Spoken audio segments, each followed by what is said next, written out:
Hello and welcome everyone to our webinar, Current State of Wellness, Wellbeing, and Suicide Risk in Veterinary Medicine, sponsored by the Workplace Suicide Prevention and Postvention Committee. I'm your host, Dr. Sally Spencer-Thomas. I'm the co-chair of the committee with Jody Jacobson-Fry.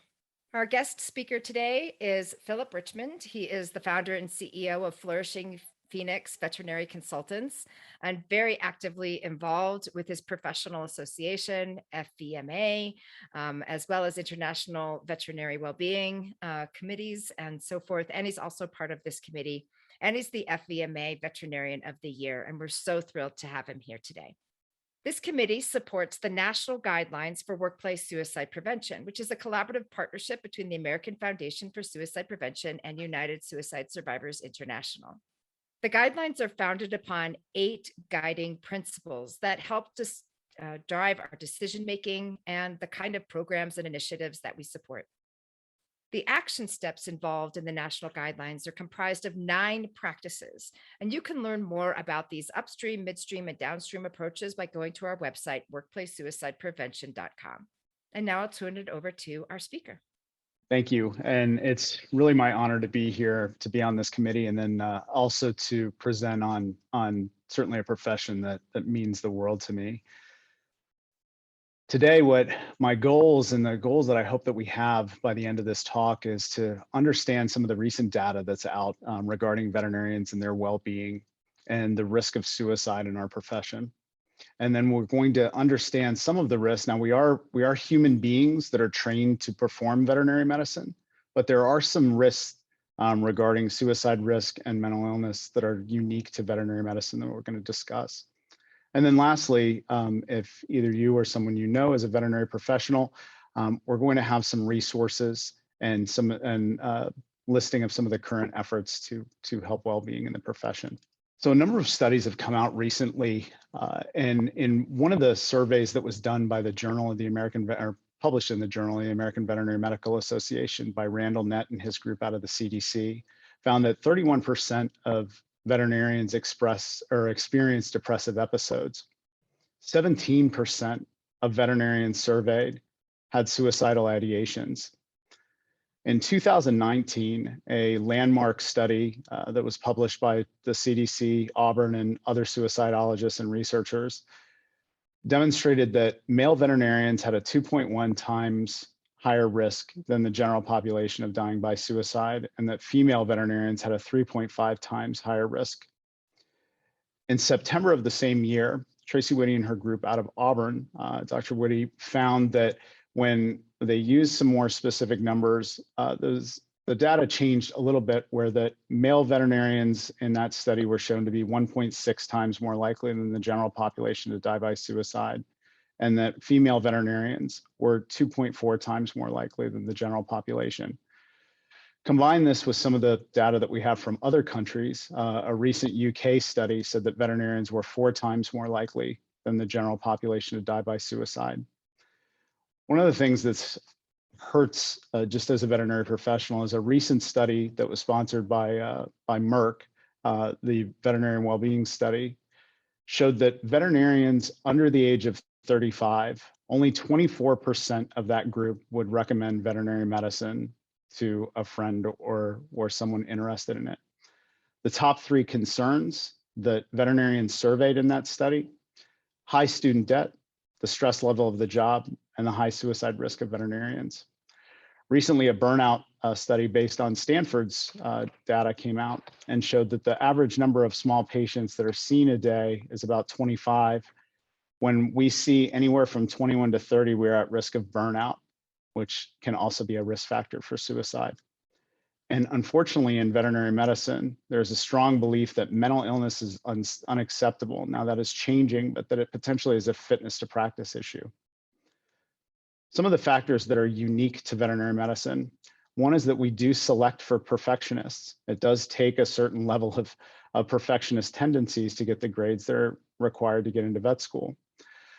When we look at the Big 5 personality assessment, veterinarians do score higher statistically than the general public for neuroticism. Regarding financial security, veterinarians' student loan debt when they get out of school is almost up to 6-to-1 as far as their student loan debt versus their first year income.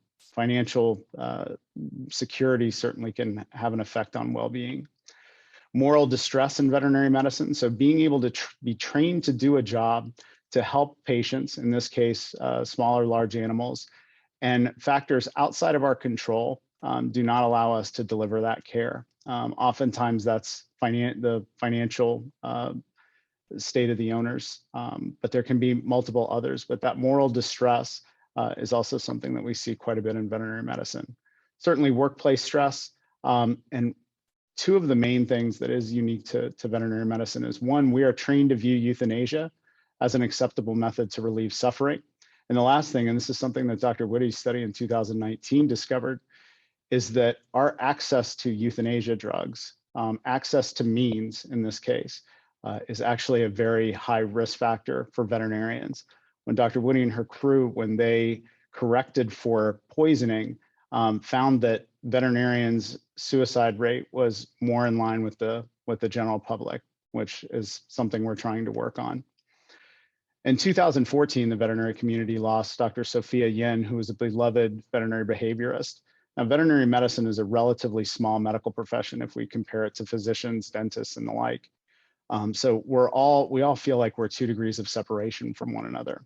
The reason why I say this is because we really looked at Dr. Yin as someone who was very empathetic, who was in tune with animals, and to lose her to suicide was something that really shocked the community as a whole.